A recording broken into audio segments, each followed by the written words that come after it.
Okay, just getting ready to go now.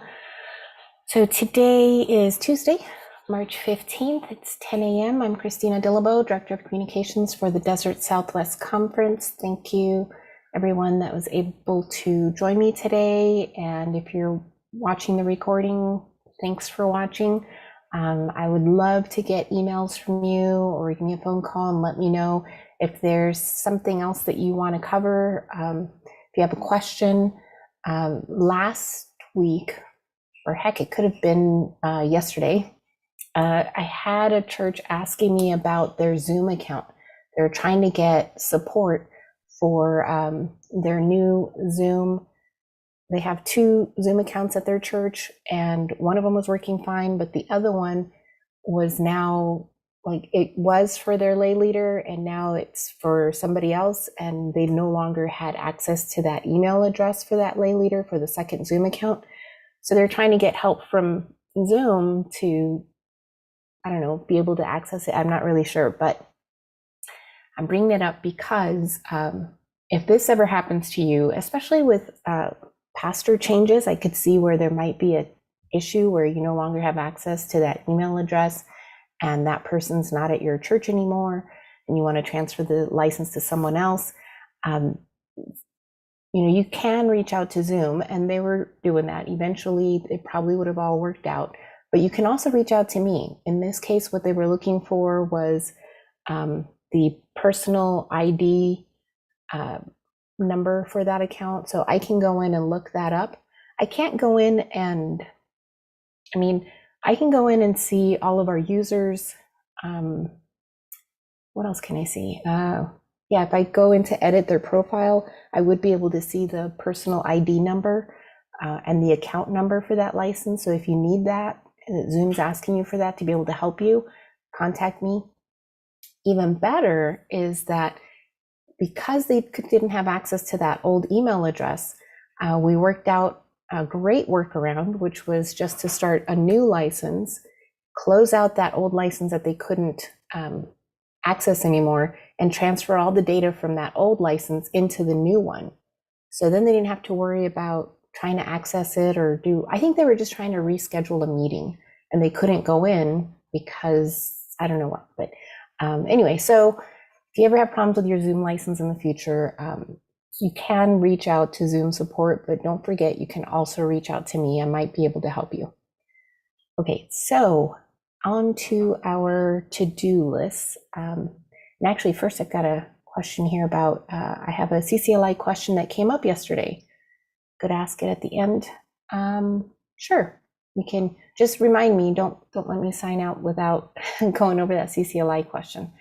Okay, so the first item that I have is about the Prison Reform Task Force. So they're, for the Desert Southwest Conference, it's a subcommittee, I guess. It's a task force out of Church and Society. And after Easter, they're going to be hosting a 5-week webinar series. You can find information about it at dscumc.org/prison-reform.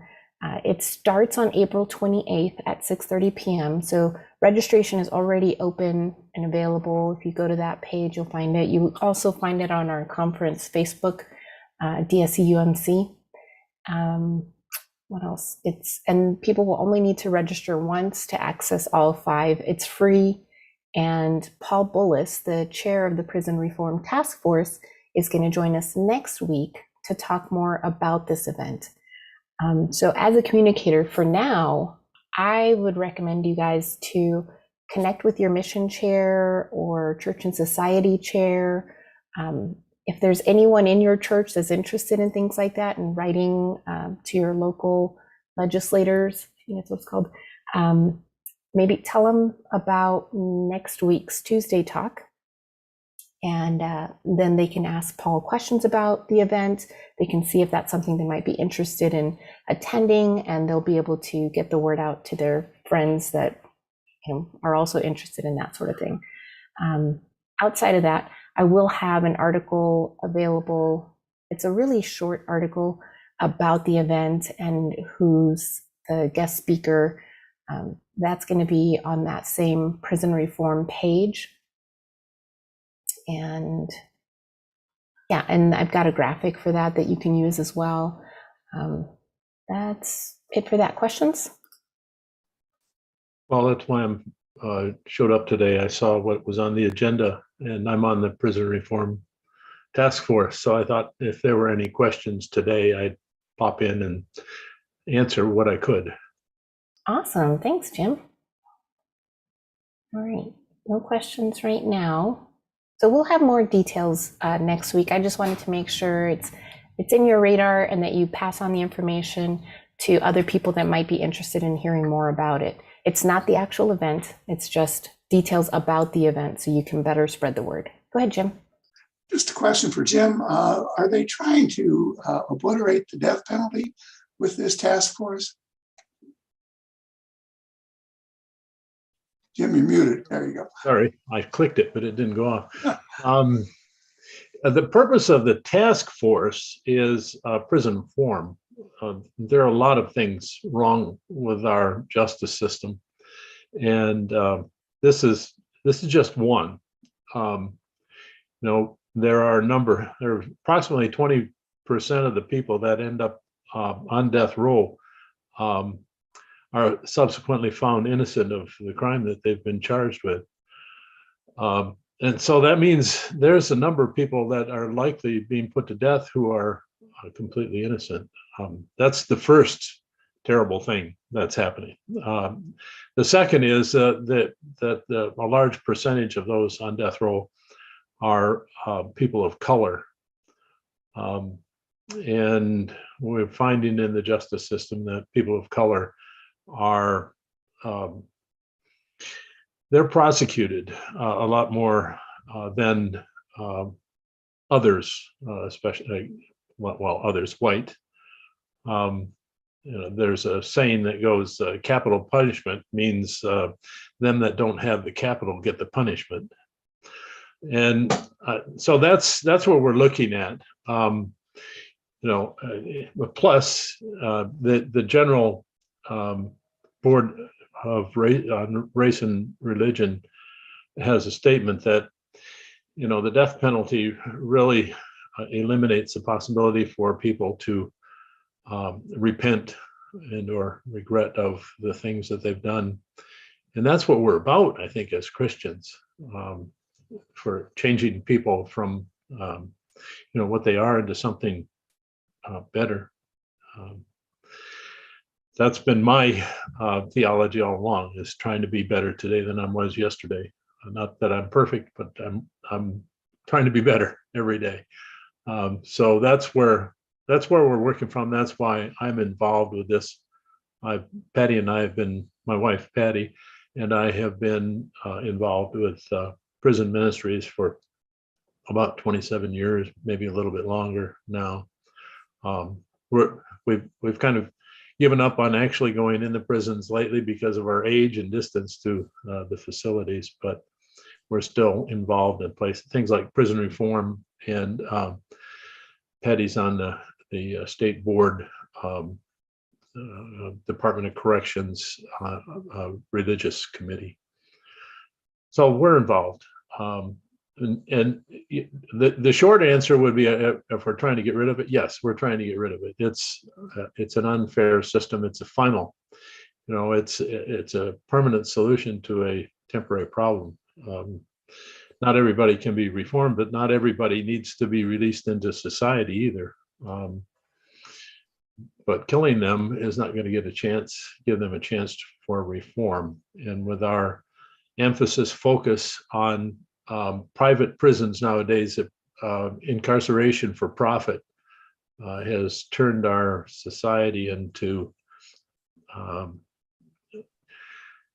a society that makes laws in order to put people in prison so that private companies can make money. And that's the way it appears anyways. And that's the argument that lawyers are using. But we also keep track of all the legislation going on at the state level to find out where and what things are happening, good and bad. So This program, questioning the death sentence, its purpose is not to change your mind, because there are people who won't change their mind about the death sentence, but it is to inform, because we need to know all the facts about something before we can make an honest decision. And I do think that most Christians will find it appalling, the way things are working now, if they get all the facts. And the only way to get the facts is to get close to the situation and be involved. And this series will get you closer to the situation and allow you to make your own decision. Thank you, Jim. Thanks, Jim. Appreciate it. Okay, any other questions? All right, so the next item is about the United Methodist Men rebranding. So I don't know if they're going to change their name. I don't really have a whole lot of details yet, other than the launch date for the rebranding is early April. Potentially, if your church has a United Methodist Men group, they might have already heard something about it. And I know that they're going to be changing their model. If you go to the United Methodist Men website, it doesn't talk so much about rebranding right now. It does talk about the change of emphasizing that each church charter their own United Methodist Men group. There's articles about that. But like I said, I'll have more information in early April. Nashville is actually going to be sending materials directly to all Desert Southwest Conference churches and any chartered United Methodist Men units. So, I know I'm going to get some information, but your church will also get information. The big deal with this, just like the next item that I'm going to talk about, United Methodist Women, as a communicator, part of why you need to know about it is you might have spots on your church website or maybe printed materials that have old website addresses. Definitely United Methodist Women has already changed. So you want to go through and check your stuff, your pamphlets maybe that you hand out, and you might need to update them with the new information, definitely the new name. And if you have the old website, change it to the new website address. So questions about that? Okay, then we'll move on to the next one, which is the United Methodist Women rebranding. So that one's already in effect. Sorry, I don't understand. Google. So any United Methodist Women group is now United Women in Faith. And they have a new website. Theirs is uwfaith.org. Christine, I put it in the chat. Do you want me to Thank you. share it? I have it on the screen if you want. Sure. I was just going to say, Carla Whitmire, our Desert Southwest Conference communicator for United Women in Faith, is going to have more details and resources for local church use next week. But do you want to say anything about it, Carla? Not really, but if any of your women have any questions and haven't heard about it, it's good to send them to this website, and there's a video right here that they can watch that talks about it. Thank you. And I know that there's a video, it might be that same one that actually, if you went to their YouTube channel that actually does the big announcement about it, that might be that same one. So if there's questions right now, you could send people to take a look at that. I'll include the link to that video just because it's the announcement. That's all it is. So if anybody's talking about it, you can send them that link and then they'll know as much as we know. But next week, we'll know a lot more and we'll have resources for your church to use. All right, questions? All right.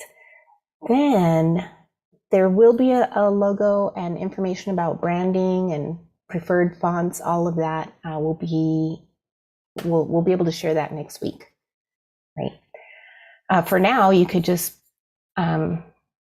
change the name to United Women in Faith, or put a little blurb, whether it's on your website or wherever. That Christina, United... I do have logo files that I could send you to include. Okay, perfect. Thank you. Carla to the rescue. All right, then that you will get in the follow-up email from me later today. Any other questions or comments about that one? Okay. Then the last thing I have is some annual conference deadlines that are approaching. So March 30th or 31st is typically when we would open up registration for annual conference. We're going to have a sessions meeting later today, so I'll know for sure if that's really going to happen. As usual, though, you'll always find the latest information that we have, concrete information about annual conference, if you go to dscumc.org/AC. That's short for annual conference. What else? The April 30th is the next deadline that's coming up for sure. That one is for resolutions to be turned in. If your group is supposed to turn in a written report, maybe you're part of one of the boards or commissions or agencies that would turn in a report for the journal, the deadline for that is April 30th. And then we do have, I think I might wait to send the follow-up notes from today until after our sessions meeting so that you do have total information about registration, because the other item that would be coming up would be pre-conference briefings in May. I believe that's going to be confirmed in today's meeting as well. Normally, pre-conference briefings in the past, we'd maybe do like a in-person roadshow and go to each district and host a little pre-conference briefing there. This year, I know it's going to be online, and from what I'm understanding so far, it's going to be all districts together. We do the pre-conference briefing together via Zoom, and then it'll be a breakout. Like we start out with a brief worship, then everybody together, pre-conference briefing, everybody together, and then you break out by district and do your district meetings, whatever that is. That's how that would work out. And I know it's going to be on a Saturday, but like I said, I'll have the exact date for you later today after our sessions meeting, and ideally maybe even a registration link for the pre-conference briefing as well. Any questions about the deadlines or annual conference? Okay, and I'm also going to be sharing your feedback about the logo with the sessions committee as well. And I might as well show you what I did. Let me share my screen real quick. I had asked for feedback about the annual conference logo last time. And so this one was the one that you guys liked the most, but I changed it. So now it's got Thrive on top, from languishing to flourishing, and we've got the scripture below it. This is the way it was before in grayscale. So now it's like this. Is that better? I hope so. Yes. All right. So I will share this one with our sessions committee. I'm open to additional feedback if you have more thoughts. If you're not loving something, you can ignore this little green line. That's just a ruler. So I'll share this version with the sessions committee. And oh, you know what else I did? I also moved the Thrive from down here to up top, and I made this bigger than it was. Let's see, do I have one that, this is the, well, that was another old one. So I'll also share this one, but after hearing your guys' feedback, I really don't think this is going to be the winner. I really doubt it, unless they want me to change it more. I didn't do anything to this one, because again, I don't think we're going to actually use it.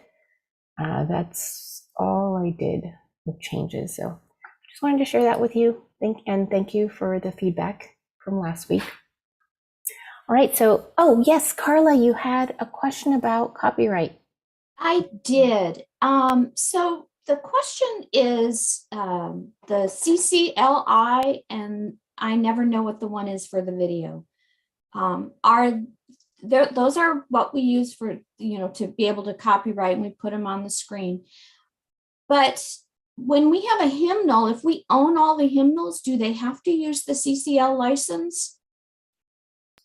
And which is one question. And then the next question is, with the CCL license, are we set in that we have to use certain words, because what the church is finding is what's in the hymnal isn't always what they're finding online. And I didn't know the answer to that question. Does CCL specifically have words for every song, or is it just every song? And if the words are a little bit different from a different version, that's okay. So I think, I mean, with David here, I thought maybe between the two of you, you could answer that question. Yeah, and that is a fantastic question, because I know I'll often forget that there may be more than one license that you need for a particular song. It could be, and I might not be saying it the right way. I think one part of it is for, or basically you're getting permission for the music itself, and then it could also be for the words. And sometimes, like you said, what we have in our book, there's many different versions of some of these songs. Somebody could have composed it just a little bit differently. Somebody maybe added a different verse or revised it, and they published that. And so if that particular arrangement, whether it's the music or the words, isn't what's listed in our CCLI, what is that, song select? Is that what it's called? Then it's not covered. Even though the song is in our United Methodist hymnal, that specific arrangement, if it's different than what's in the book, and actually more importantly, if it isn't what's listed under song select, it's not covered. So that's one part. Go ahead, David. So a caveat on that is that our hymnal, our 1989 hymnal, they with permission and whatnot made a few little word improvements here and there, and those little minor things that sometimes have to do with gender inclusivity, a few other things like that. Typically, that's not going to cause you any grief. So if that hymn with the important thing to do is to look at the bottom page of every hymn that you're dealing with, every single one for every service. Owning the books doesn't give you anything. That doesn't grant you any sort of extra permissions or anything other than just, you got the books, you can use them. But that has nothing to do with the licensing for streaming or projecting. And so what I was saying is, double check if it says so and so and so and so words and music, then compare that with the song select information. Be careful, because I've noticed in our database, previous staff members at the church have pulled up a lot of the wrong arrangements out of song select. In many cases, there's a third person involved, like a choral music arranger, but that's not what we're doing. We're doing the original hymn by so and so and so and so words, and frequently it's public domain. And so once you see public domain on there, you're great, you're good to go, for sure. But not all hymns in any of our hymnal or supplements are public domain. Maybe half of them are, maybe. And so you have to go through that. I find the most useful secondary licensing source is one license, but that'll cost you another $300 or $400 a year per church, because there's a fair amount of stuff both in our main hymnal and especially in like the Faith We Sing that is not in CCLI, but does get covered under one license. So I want to see if I understand you correct. So if the one that comes to mind most obviously to me is "Let There Be Peace on Earth," because in the Methodist hymnal, it's had a few words changed for inclusivity.